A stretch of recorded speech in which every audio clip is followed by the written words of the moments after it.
Professor Mitchell, first of all, in the name of CSEPI and the other MMT association, I would like to say thank you very much for coming over the meeting and letting us to begin the following interview. All right. First question. The European Union continues in pursuing the neoliberal recipes based on the casualization of the labour market, cuts in public expenditure and restriction of public budgets. What Italy should do if, as is likely, the European Union would continue on this path? Well, I'm on the public record as saying that Italy should show leadership, and by that I mean it should exit the Eurozone, re-establish its own currency, and pursue a domestic policy of full employment. I think that the structure of the Eurozone, the way it was designed as a monetary system, was meant to fail. It was always going to fail. The first major shock that it would receive, it would fail. We saw in 2002 and 3 how Germany and France violated the Stability and Growth Pact because of domestic recessions. So the very first test that it underwent, it failed. It's now dramatically failed. It is biased to stagnation, and how anyone can think that entrenched unemployment in double figures for the next 10 to 15 years in any country is viable is beyond me. I think that it would be best if there was a consensus reached in Brussels and all the governments came together and agreed. That's not going to happen. So Italy should go alone and introduce its own currency. Thank you very much. Recently in Europe, and within some Italian parties as well, we have finally heard of different opinions regarding the possibility to leave the euro currency. Do you think that this strategy will be enough to sort out a range of economic problems that are upsetting the country? And if not, what else of very urgent could be done? Well, exiting the euro without changing the underlying ideology that dominates economic policy will make matters actually worse. So there's a twofold.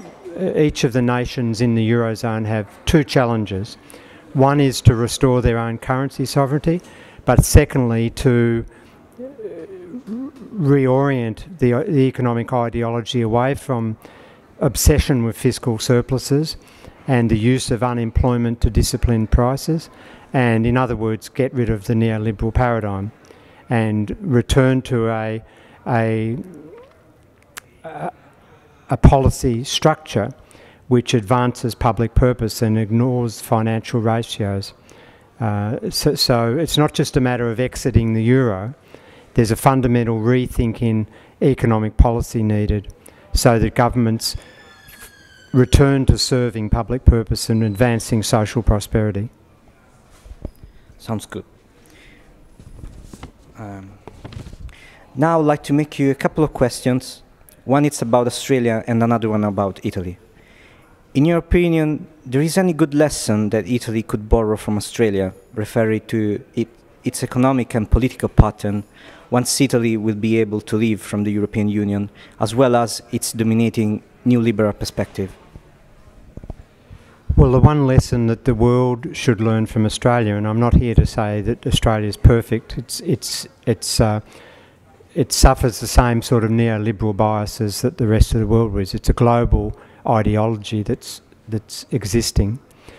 But Australia was one of the few countries. We didn't have a recession in the global financial crisis.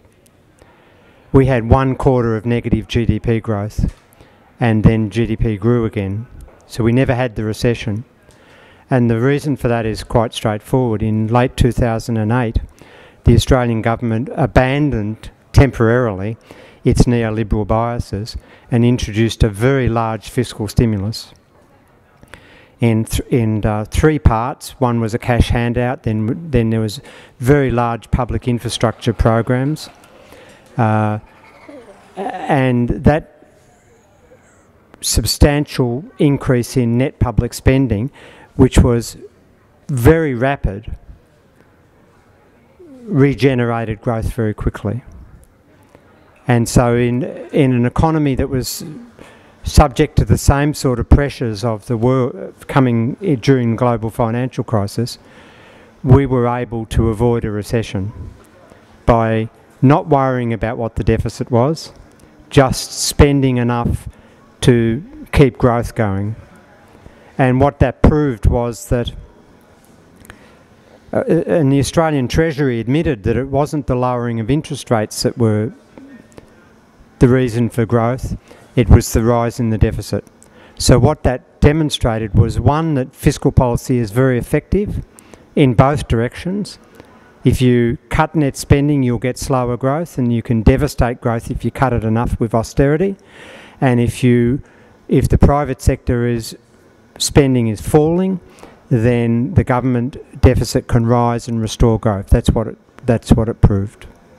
If we leave from this particular moment of crisis and we think of the whole historical journey that Italy went through, especially starting from the end of the Second World War, so if you think of the success related to the industry and the production overall of this country, at least until some decades ago, would you suggest Italian politicians to save part of the old economic system? Otherwise, would you recommend to make changes? Well, I think I'll have to say I can't answer that question because I'm not an expert on Italian history, economic history, and I'm not an expert on its economic structure. What I can say is that trying to preserve old industries is usually counterproductive. Economic development goes through various phases. And so whereas Australia and Italy were manufacturing nations after the Second World War and achieved productivity growth through that type of industry structure, countries evolved beyond that, and the new manufacturing nations are, as labour becomes more expensive, which as productivity rises and labour becomes more expensive, the nation evolves. And new manufacturing centres are in Southeast Asia. And most of the high-wage, productivity countries can't compete with them anymore. So why would you want your labour force sitting on assembly lines, pumping out widgets in a factory, when they can be pumped out cheaper in China, for example, and provide China with the dynamic to grow their economy and their productivity and their real wage? Why wouldn't you want your workforce, which has